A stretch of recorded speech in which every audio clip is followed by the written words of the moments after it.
जय हिंद दोस्तों, क्या हाल है। काफी सारे केसेस में नया फोन लेना बैड आइडिया, लेकिन सेकंड हैंड फोन लेना अच्छे कंडीशन में गुड आइडिया, बेटर आइडिया हो सकता है। काफी सारे केसेस में, ऐसा नहीं कि हमेशा। काफी सारे लोग क्या करते हैं, phone time to time change करते रहते हैं। जैसे मैं खुद चेंज करता था, या फिर मैं ऐसे शॉप पे जाता था, बहुत सारे शॉप वाले होते हैं ना भाई, फोन ले लेते हैं, फिर वो नया भी दे देते हैं और उसको बेच देते हैं।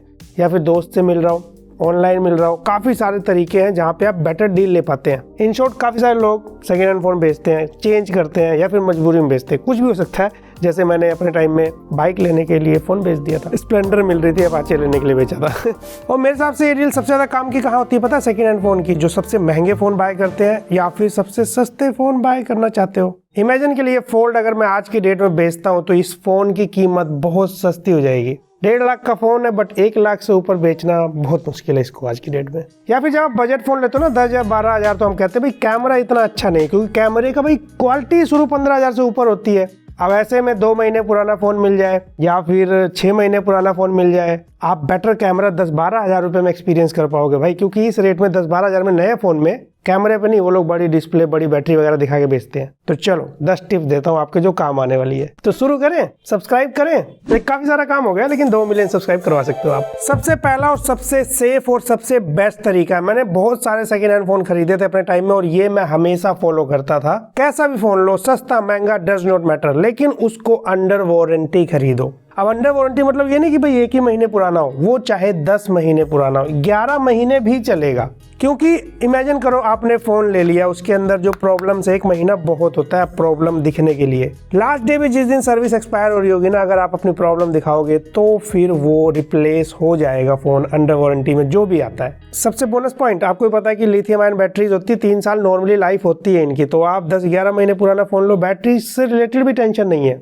क्योंकि भाई फोन आजकल ऐसे आते हैं सील पैक, उनकी बैटरी आप थोड़ी चेंज करते हो, बैटरी का एक लंबा खर्चा होता है, तो ये भी बच गया आपका। सेकंड पॉइंट, ऑफलाइन बाय कर सकते हो शॉप से, दोस्त से, जानकार के जानकार से, या फिर ऑनलाइन बाय कर सकते हो। लेकिन ऑफलाइन ऑनलाइन में से सबसे पहले आपको ऑफलाइन सेलेक्ट करना है। विलेज में थोड़ा मुश्किल है, लेकिन हर सिटी में ऐसी शॉप मिल जाती है जहाँ पर लोग फ़ोन खरीदते हैं, किसी ने गिफ्ट दिया, उनको नहीं पसंद आया, वो बेच के चले जाते हैं, या फिर खुद ही खरीदा, कह रहे नहीं ये नहीं लेना दूसरी लेना, बेच के चले जाते हैं। ऐसे फ़ोन बहुत सस्ते पड़ते हैं और न्यू पड़े रहते हैं, महीने 2 महीने 1 हफ्ते पुराने तक मिल जाते हैं। और जितना महंगा फ़ोन उतना ज़्यादा रेट डाउन होता है, ये बहुत अच्छी बात हो जाती है। तो महंगे फ़ोन वालों को अक्सर चूना लगता है, चाहे वो डिस्प्ले टूट जाए, चाहे उनको बेचना हो सेकेंड हैंड, चाहे कुछ भी हो। एंड तीसरा टिप भाई बहुत ही बेसिक सा, ये तो आप खुद जानते हो, इसमें बताने की जरूरत नहीं थी कि हाँ फिजिकली देख लिया करो फोन को। लोग वैसे बैक कवर लगा के रखते हैं, लेकिन फिजिकल देख लिया करो भाई, कितना कहीं डैमेज तो नहीं है। डिस्प्ले ऑन करके देख लिया करो, कहीं क्रैक ना हो उसमें, बेसिक सी चीजें हैं ये तो, मतलब बहुत ही बेसिक चीज आप चेक कर सकते हो। फोन के अंदर पानी तो नहीं गया है। काफी टाइम पहले फोन आते थे भाई जिनका बैक पैनल खुद ही खोल देते थे, वहाँ ना फोन के अंदर एक ना व्हाइट पेपर होता था, वो पिंक कलर का हो जाता है, वैसे कई पोजीशन था। लेकिन अभी आप फोन तो नहीं खोल सकते, तो कई बार क्या होता है कैमरे के अंदर मॉइस्चर दिखने लग जाता है, या फिर डस्ट तो नहीं आ गया ज़्यादा, फिर आपकी फ़ोटो ना ब्लर आती है। ये छोटी छोटी चीज़ें आप चेक कर सकते हो। और इसी में मैं 4th पॉइंट ऐड करना चाहूँगा, कोई भी फ़ोन हो हार्डवेयर चेक करना। सैमसंग में तो सिंपल सा कोड है *0*#। ये ना चेक करने के लिए होता है भाई, रेड कलर रेड दिख रहा है, ग्रीन दिख रहा है, टच वगैरह काम कर रहा है कि नहीं, ऐसे करके। ऐसे हर कंपनी के आते हैं, लेकिन कहाँ ढूंढते फिरोगे? ऐसे तो गूगल पे मिल जाएगा, बट प्ले स्टोर पे सिंपल लिखा करो। जब भी फ़ोन खरीदोगे तो वहाँ पे लिख दिया करो हार्डवेयर टेस्ट, तो आप कोई भी देख सकते हो। ये वैसे मैं कहता हूँ फोन डॉक्टर प्लस देख सकते हो, पहले उनसे कांटेक्ट कर लिए होते तो स्पॉन्सरशिप भी मिल जाती। Shit, business loss. बहुत ही बेसिक सा होता है। ऐसे कैमरे पे क्लिक करोगे तो कैमरा ओपन करके चेक कर लेगा, एक चीज चेक करता है वो। अभी इसके बाद मैं एक स्टेप बताऊंगा लास्ट में, तो ये चेक कर लिया करो। और 5th पॉइंट मैंने कहा भाई वारंटी में फोन लेना चाहिए, लेकिन भाई वारंटी के लिए तो आपको बिल चाहिए ना। आजकल बिल भी बन जाते हैं ऑफलाइन में जाके। मतलब बिजनेस करते थे आप भी हैं? मैंने तो एक्सपायर फोन को अंडर वारंटी ठीक करवा रखा है, लेकिन आजकल ऑनलाइन चेक हो जाता है। एक काम करते हैं, उस पॉइंट पे आगे चलते हैं। 5th पॉइंट ये भी जरूरी है कि आप बिल ले लिया करो फोन का, ओरिजिनल बिल या फिर बॉक्स वगैरह कुछ तो होना चाहिए, कि वो फोन चोरी का ना हो, पता लगे चोरी करके फिर आपको बेच के चला जाए, अगर आप उसे नहीं जानते तो। और जानते भी हो तो भी ले लिया करो, कल को आप बेचोगे तो आपके तो काम आएगा। और अगर ये सारे केसेस नहीं है तो फिर आप थोड़ा बहुत जानते हो, जैसे हर्षित है, मैं हर्षित को जानता हूँ, हर्षित का दोस्त है तो ऐसे केस में क्या कर सकते हो, उसका एक आईडी लेके उस पर लिखवा सकते हो। वैसे तो इसका प्रॉपर तरीका होता है भाई, एक प्रॉपर ऐसे वो होते नहीं, कचहरी वगैरह में जाके कागज़ तैयार किया जाता है। तो ये सब सिक्योरिटी के लिए ज़रूरी होता है। देखो छोटी सी मिस्टेक, आप स्टूडेंट हो मान लो, किसी ने उस फ़ोन से कोई भी गलत काम किया हो, आपकी लाइफ ख़राब हो जाएगी छोटे से पॉइंट की वजह से। जो आपने किया भी नहीं। तो ये सब जरूरी पॉइंट्स होते हैं, लगता है मजाक है बट ये आप, मैं बता रहा हूँ, आप कितना सीरियस लेते हो ये आपके ऊपर है, सीरियस लेना चाहिए। इसी के बाद 6 पॉइंट भी है इसी तरीके से, जैसे वारंटी का पता कैसे लगाएं, बिल तो देख लिया, चलो नहीं है बिल फॉर एग्जांपल। अब 6 पॉइंट को आपको समझना होगा। मैंने कहा ना कि भाई जैसे बिल डुप्लीकेट हो सकता है बट ऐसे आसानी से नहीं होता, क्योंकि बिल पे EMI नंबर होता है, IMEI नंबर फोन के बॉक्स पे होता है, फोन का खुद का होता है, तो वो लिखा जाता है, तो डुप्लीकेट होता नहीं, बट इनोसेंट लोगों को गलत बिल दिया जा सकता है। तो आपको अगर डाउट है बिल्कुल कि हाँ हो सकता है गलत हो, तो आप ऑनलाइन इसे चेक कर सकते हो कि इंडिया का फोन है या फिर अंडर वारंटी या फिर आउट ऑफ वारंटी है। जैसे वीवो का ऑफिशियल वेबसाइट है, एक IMI नंबर मिला जो बहुत पुराना है, तो उसे पेस्ट करके सबमिट करेंगे। अब ये दिखा रहा है कि phone expire, out of warranty.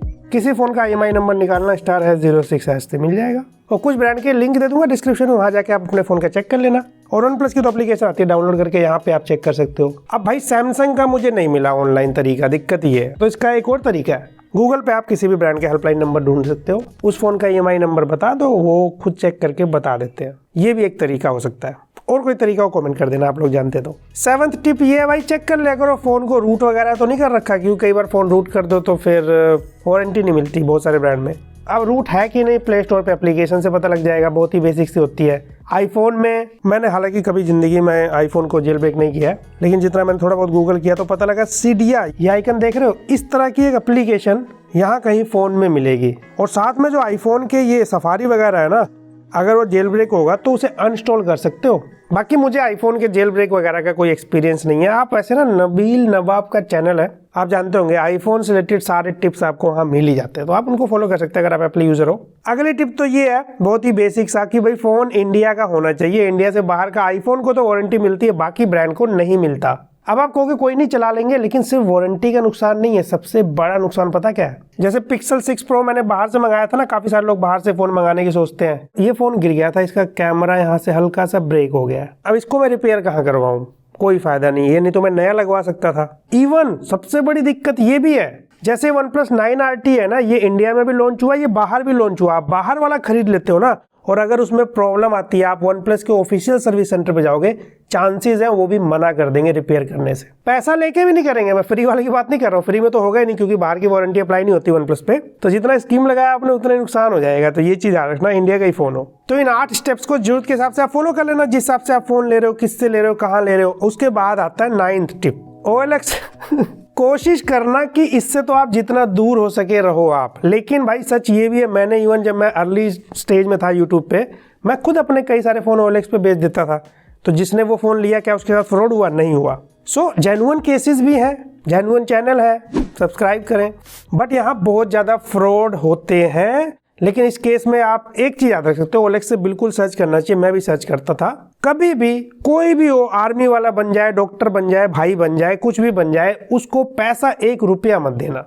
हमेशा COD, cash on delivery apply करना, और अपने सिटी में लेना यार। पता लगे उसके सिटी में लेने चले जाओ, कहीं बुला ले वो, वहाँ जाओ, पैसे भी छीन ले मार के, फोन भी छीन ले, ये सब होता है। थोड़ा सा आप समझ गए होंगे कि थोड़ा प्रिकॉशन लो आप, और हमेशा पैसा फोन चेक करके दो। जो मैंने टिप बताया वो टिप उस पर अप्लाई कर दो। उसको कहो भाई आधा घंटा में टाइम चाहिए, घंटा में टाइम चाहिए, चाय कॉफी पीते पीते डील कर लिया करो। अब फाइनल टिप, जैसे मैंने कहा, हार्डवेयर इन्फॉर्मेशन वाली एप्लीकेशन से आप चेक कर लेना सब कुछ, लेकिन उसके बाद एक बार अपना सिम जरूर लगा लेना। रीसेट करवाने के बाद सिम लगा के कॉलिंग करके देख लो, सेंसर चेक कर लो, यहाँ पर आपके फोन की डील फाइनल हो जाती है। कॉन्ग्रेचुलेशन, आपने फुल मौज कर दी, नया फोन मुबारक हो। तो बस यही था। आई होप आपको वीडियो पसंद आई होगी। वीडियो पसंद आए तो लाइक शेयर सब्सक्राइब जरूर करना। मिलते हैं अगली वीडियो में।